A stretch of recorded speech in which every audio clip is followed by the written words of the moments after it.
और अखिलेश भैया, तुम यहाँ पर बैठे बैठे मोदी जी के किस्से कहानी सुन रहे हो। अरे वहाँ पर तुम्हारी बाई तुम्हारा रास्ता देख रही है। तुमसे शक्कर बुलाई थी दुकान से चाय के लिए, पहले शक्कर तो देकर आ जाओ। अरे राहुल भैया, शक्कर को मारो गोली। यहाँ मोदी जी क्या गजब का किस्सा सुना रहे हैं, सुनो तो सही, तुम्हारा भी पेट फूल जाएगा हंस हंस के। सुनाओ मोदी जी। मोदी जी किस्सा शुरू से सुनाओ। राहुल भैया अभी अभी आया है तो उसको भी मालूम पड़े कि किस्सा कहाँ से शुरू हुआ है। हाँ तो भैया हो, एक पुराने समय का किस्सा है। एक गांव था, उस गांव में एक अलसी राम नाम का एक आदमी रहता था। अलसी राम उसका नाम तो था, पर वह सचमुच का भी अलसी था। मोदी जी, क्या एक गांव में एक ही आदमी रहता था क्या? बाकी आदमी सब क्या तीर्थ यात्रा पर गए थे क्या? अरे अभी खिचड़ी पकी कि नहीं कि चूल्हे से आग सभी बुझाने लगे। मेरे कहने का मतलब कि मोदी जी ने किस्सा शुरू ही नहीं किया और टोकने लगे बीच में। ओबीसी जी, पहले किस्सा तो सुन लो, फिर बाद में पूछ लेना। शुरू करो मोदी जी। अलसी राम सचमुच का एक अलसी आदमी था। वो आदमी काम वाम कुछ नहीं करता था तो भूखा ज्यादा मरता था। एक बार कुछ ऐसा हुआ कि ठाकुर तो गियो, यानी कि वो अलसी राम मर गया होगा। राहुल भैया सुनो तो सही कि किस्से में आगे क्या हो रहा है। अभी से मार दिया अलसी राम को तो कहानी खत्म नहीं हो जाएगी। सुनाओ मोदी जी, आगे क्या हुआ। ऐसा हुआ एक दिन कि वो अलसी राम 4-5 दिन से भूखा था, तो वह घर में जोर जोर से रो रहा था। तो गांव वालों ने उसको जंगल में भगा दिया। तो वह जंगल में जाकर जोर जोर से रोने लगा। पर उसके रोने की आवाज सुनकर वहाँ पर भोलेनाथ आ गए। क्या बात करते हो मोदी जी, भगवान तो रात दिन साधु संत तपस्या करते हैं, उनको नहीं मिलते। और अलसी राम जोर जोर से रोने लगा तो उसको भगवान जी ने दर्शन दे दिए। योगी जी, एक काम करो, तुम रोना चालू कर दो, तुमको भी भगवान मिल जाएंगे। क्यों बीच में गड़े मुर्दे उखाड़ रहे हो? किस्सा सुनो ध्यान से। सुनाओ मोदी जी। तो वहाँ पर भोलेनाथ आ गए और अलसी राम से पूछे कि भैया क्या हुआ, जंगल में यहाँ क्यों रो रहे हो जोर जोर से? तो अलसी राम ने कहा, क्या करूं भगवान, 4-5 दिन से भूखा हूँ तो भूख के कारण रो रहा हूँ। भोलेनाथ जी आप ही कुछ खाने को दे दो। तो भोलेनाथ ने उसे एक मटका दे दिया और भोलेनाथ वहाँ से चले गए। अलसी राम ने जैसे ही मटके में देखा, क्या मोदी जी अलसी राम को मटके में पानी मिला क्या? नहीं ओबीसी जी, मटके में पानी नहीं था, उसमें एक मोतीचूर का लड्डू था। तो अलसी राम ने भोलेनाथ भगवान से कहा मन ही मन में कि क्या भोलेनाथ भगवान जी आप ही महा कंजूस निकले, एक ही लड्डू दिया। अरे एक लड्डू में क्या होगा, एक लड्डू तो मेरे दांत में ही लग जाएगा, मेरा पेट कैसे भरेगा। ऐसा कहकर उसने मटके में हाथ डाला और वो मोतीचूर का लड्डू उठाकर खा लिया। फिर उसने सोचा कि लड्डू का कहीं छिलका मिलका रह गया होगा, एक आध दाना। तो उसने फिर मटके में देखा तो मटके में उसको फिर से एक लड्डू दिखा। तो उसने उसको उठाया और उसको भी खा लिया। इसके बाद उसने फिर देखा मटके में तो उसमें फिर एक लड्डू दिखा तो उसको भी खा लिया। ऐसा कर करके उसने पेट भर के लड्डू खा लिए और मटके को लेकर घर आ गया। ऐसा करते करते कुछ समय बीत गया, लगभग 8-15 दिन हो गए। वह बेचारा अलसी राम लड्डू खा खा कर किचवा गया। तो अलसी राम ने एक दिन सोचा कि क्यों नहीं मैं गांव वालों को भंडारा जिमा दूं। तो उसने पूरे गांव में भंडारे का निमंत्रण दे आया कि कल सब लोग मेरे घर आना और भंडारा खाना। तो गांव वालों ने सोचा कि अलसी राम खुद तो भूखा रहता है, अपने को क्या भंडारा खिलाएगा। पर गांव वालों ने सोचा कि चलो जाकर देखते तो हैं, अरे नहीं कहीं खाने को मिलेगा तो कम से कम उसकी हंसी मजाक ही उड़ाकर आ जाएंगे। तो सब गांव वाले अगले दिन उसके घर भंडारा खाने गए। तो अलसी राम ने भैया गांव का जो सबसे बड़ा पटेल था उसके खले में सबको जिमाने के लिए बुला लिया और सबको वहां पर लड्डू खिलाए।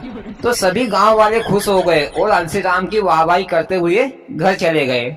अब अलसी राम भी बेचारा लड्डू खा खा कर किचवा गया था कि कहाँ तक मीठा खाए, मटके में से लड्डू खत्म ही नहीं होते थे।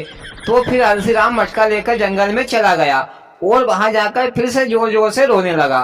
फिर उसके रोने की आवाज सुनकर भोलेनाथ वहां पर आ गए और बोले कि अब क्या चाहिए। तो अलसी राम ने कहा कि हे भगवान, मैं तो मीठा खा खा कर किचवा गया हूँ तो कहीं चरखा फरका खाने को दे दो। भोलेनाथ ने अब मटके में सब्जी पूरी रख दी और वहां से चले गए। अलसी राम ने वहां पर सब्जी पूरी खूब पेट भर के खाई और मटके को लेकर अपने घर आ गया।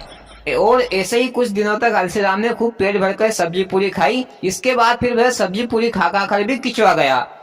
तो वह फिर जंगल में गया और जोर जोर से रोने लगा। पर इस बार तो उसके साथ अद्भुत चमत्कार हुआ।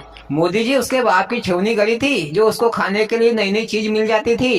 अद्भुत चमत्कार कुछ ऐसा हुआ कि भोलेनाथ उस अलसी राम के रोने की आवाज सुनकर वहां पर आ गए और बोले कि भैया अजीब मुसीबत मैंने मोल ले ली, अब क्या बात है। अरे तो ये मुसीबत मोल क्यों ले रहे थे, इस बार अलसी राम को मना कर देते। अलसी राम तो लालची हो गया था खाने का। अरे भैया योगी जी, तुम ही सुना दोगे कि मोदी जी को भी सुनाने दोगे? जल्दी बताओ आगे क्या हुआ मोदी जी इस बार। इस बार अलसी राम ने कहा कि भगवान, मैं तो ये चरखे फरके से भी किचवा गया हूँ, मीठे से भी किचवा गया हूँ, कुछ अजीब टाइप का खाना दो जिससे कि मेरी तबीयत हरी भरी हो जाए।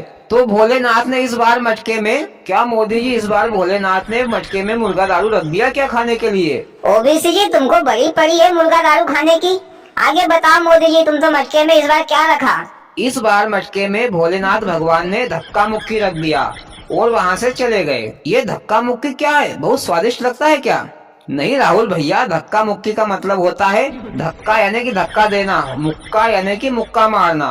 अलसी राम ने जैसे ही भोलेनाथ वहाँ से चले गए, अलसी राम ने झट से मटके में हाथ डाला तो उसमें से धक्का मुक्की निकले। धक्का इधर से अलसी राम को धक्का देता, उधर से मुक्का अलसी राम को मुक्का देता। ऐसे कर करके धक्का मुक्की ने उसे मार मार कर उसकी हालत खराब कर दी। अलसी राम ने वहीं पर पड़े पड़े फिर विचार किया कि इस बार मैं गांव वालों को ये धक्का मुक्की जिमाता हूँ। अगले दिन अलसी राम ने पूरे गांव वालों को निमंत्रण दे आया कि इस बार मैं फिर से भंडारा करा रहा हूँ। तो गांव वालों ने सोचा कि भैया अगले बार तो अलसी राम ने लड्डू दिए थे भंडारे में, तो इस बार तो कुछ अच्छा ही माल देगा। तो भैया गांव वाले हों जो अपने अपने रिश्तेदार घर गए हुए थे, वो भी भैया झट से शाम को आ गए और साथ में अपने रिश्तेदारों को भी बुला लाए। भैया इस बार हमारे गांव में बहुत बड़ा भंडारा होने वाला है, तो भैया आप भी चलो। और अगले दिन भैया गांव वाले सब जिमने के लिए आ गए और उनके रिश्तेदार भी आ गए जिमने के लिए। भैया इस बार अलसी राम ने गांव का जो सबसे बड़ा पटेल था उसकी पायगा ली। मोदी जी, ये पायगा क्या होती है? अरे भैया योगी जी, जिसमें ढोर को बांधते हैं उसको पायगा बोलते हैं। अलसी राम ने भैया बड़े पटेल की सबसे बड़ी पायगा ली और उस पायगा में सभी गांव वालों को बिठा दिया जिमने के लिए। और अलसी राम ने भैया अपने घर से मटका लाया और मटके को अंदर रख दिया और अलसी राम भैया धीरे से चुपके से बाहर आ गया और पायगा का दरवाजा बंद कर दिया। और भैया मटके में से धक्का मुक्की निकले तो पूरे गांव वालों को धक्का इधर से धक्का दे, मुक्का उधर से मुक्का मारे, फिर इधर से धक्का दे, उधर से फिर मुक्का मारे। ऐसे करते करते पूरे गांव वालों की हालत खराब कर दी। उधर से गांव वाले भैया उन चिल्लाए पायगा के अंदर से कि भैया अलसी राम दरवाजा खोल दे, हमको नहीं जिमना है।